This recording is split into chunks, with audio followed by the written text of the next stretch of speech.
1941 Liberty Wheat Penny, also called the Lincoln Wheat Cent, is one of the most recognized and widely collected coins in American numismatic history. It belongs to the Lincoln Cent series, first introduced in 1909, designed by Victor David Brenner, to honor the 100th birthday of President Abraham Lincoln. This was a historic moment, as Lincoln became the very first real person featured on regular U.S. coinage. 1941. The Lincoln Wheat Penny had already been in circulation for 32 years, but this particular year carried a special significance in both American and world history. The United States was still recovering from the Great Depression, while global tensions rose with World War II.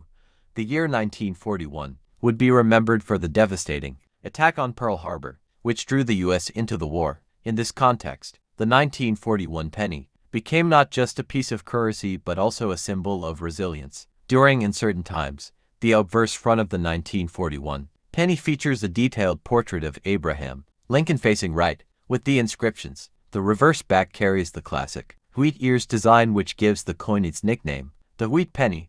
Two stalks of wheat curve around the left and right edges framing the inscriptions. The wheat stalks were symbolic of agriculture, growth, and prosperity, a powerful reminder of America's strength during a turbulent era. Philadelphia Mint. No mint mark. Over 887 million coins were produced. 1943 due to the demand for copper in wartime production for weapons, ammunition, and communication equipment. The U.S. Mint temporarily switched to steel-coated zinc pennies, producing the famous 1943 steel cent. Thus, the 1941 penny represents the final years of the classic copper era before the war. Economy reshaped coinage. When the 1941 wheat penny was circulating, Americans used it to buy simple items like newspapers, candies, or a loaf of bread. Though just a cent, it carried with it the optimism of an America still holding on to hope amidst looming global conflict. The attack on Pearl Harbor in December 1941 changed everything. Suddenly, millions of these pennies found themselves in the pockets of soldiers heading to war, families struggling with rationing, and children collecting coins for war bond drives. The penny became more than just currency. It was part of the everyday life of a nation at war. Because of its massive mintage, the 1941 penny is not exceedingly rare in lower grades. However, circulated coins are worth a few cents above face value. Many collectors, the 1941 penny is a gateway coin, an affordable starting point for a Lincoln wheat collection, while also carrying deep historical meaning. The 1941 Liberty Wheat Penny stands as more than just a copper coin. It is a relic of pre-war America, a witness to the transition from peace to global conflict, and a symbol of endurance during one of the most challenging periods of U.S. history. 1942 Liberty Wheat Penny is more than just a small copper coin. It's a tangible link to America. Past minted during one of the most defining moments in world history, the Second World War. Struck by the United States Mint. It carries the portrait of Abraham Lincoln on the obverse, designed by Victor David Brenner, and the familiar wheat ears on the reverse, which gave the coin its weight. Penny nickname. When we talk about 1942, we are speaking about a year when the United States had just entered World War II after the attack on Pearl Harbor in December 1941. Every aspect of life, including coinage, was touched by wartime economics. The penny was still made of 95% copper and 5% tin and zinc at this time. But that would change just a year later in 1943 due to copper being diverted for ammunition and military equipment. The 1942 penny thus represents the last full copper wartime Lincoln cent before the famous steel cents of 1943. Minting of the 1942 wheat penny took place at 3 locations: Philadelphia No Mint Mark, Denver D Mint Mark, and San Francisco S Mint Mark. Each mint played a crucial role in producing enough currency for a nation mobilizing for war. The Philadelphia Mint produced the highest number, making it the most common of the 3. But Denver and San Francisco issues are often collected separately due to their distinct mint marks and slightly lower mintages. Design-wise, the obverse retained Brenner's original 1909 depiction of Lincoln, inspired by a photograph taken by Matthew Brady. Lincoln's strong yet calm profile symbolized leadership, integrity, and unity during a time of uncertainty.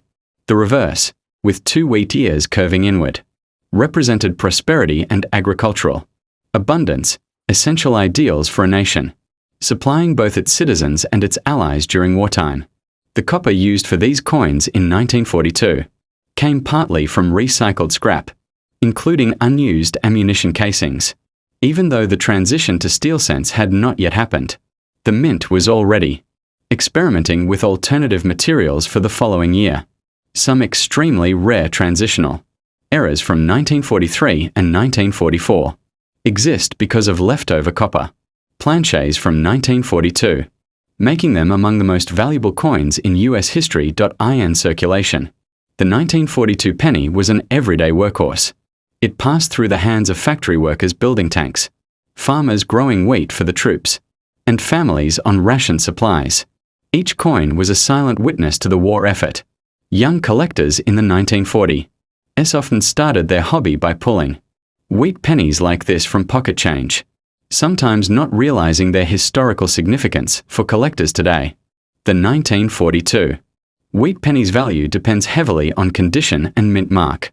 While circulated examples are still quite common and affordable, uncirculated or mint state coins. The third President of the United States, 1801 to 1809, and the principal author of the Declaration of Independence. The design also featured his iconic home Monticello. On the reverse, the original Jefferson nickel design was created by Felix Zog, a German-born American sculptor. His winning design was selected in a public competition in 1938. Although his initial version featured a more artistic Monticello, the U.S. Mint requested changes to make the building more realistic and legible. By 1978, the Jefferson nickel had been struck for 40 years, with only minor modifications. Its standard composition was 75% copper and 25% nickel, a blend that gives it its characteristic silver-gray appearance. Unlike silver coins, these nickels contain no precious metal, but their durability and resistance to wear made them ideal for circulation. The year 1978 was part of a period of high mintage for the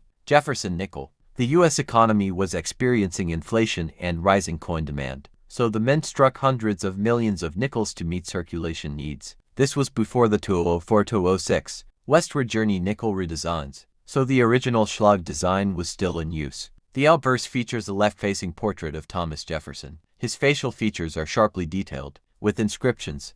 The 1978 test-proof Jefferson nickel was struck with mirrored fields and frosted designs for collectors. These coins were never meant for circulation and are found in U.S. mint-proof sets. Most 1978 nickels in circulated condition are worth face value. This full steps FS designation indicates a strong strike and is rare for 1978 nickels, boosting value significantly. 1978, the U.S. was experiencing stagflation, with inflation rising and the purchasing power of the nickel declining. Yet, it remained a key denomination for vending machines, payphones, and everyday transactions. The 1978 nickel's design remained unchanged until 2004, making it part of the longest-running coin design series in U.S. history. 1938 to 2003, before the redesigns marking the bicentennials of the Lewis and Clark expedition. While not rare in general circulation, high-grade uncirculated 1978 nickels or error coins are sought after by Jefferson nickel specialists. Collectors often include them in full date and mint mark sets spanning the entire series. Some documented varieties and errors include off-center strikes where part of the design is missing, die clashes, ghostly outlines of the opposite side on the coin, double dies, slight doubling of letters or numbers, improperly annealed plankets, coins with unusual coloration. The 1978 Jefferson nickel represents the continuity of U.S. coinage tradition from the mid-20th century through the late 1970s. While it may not be a rare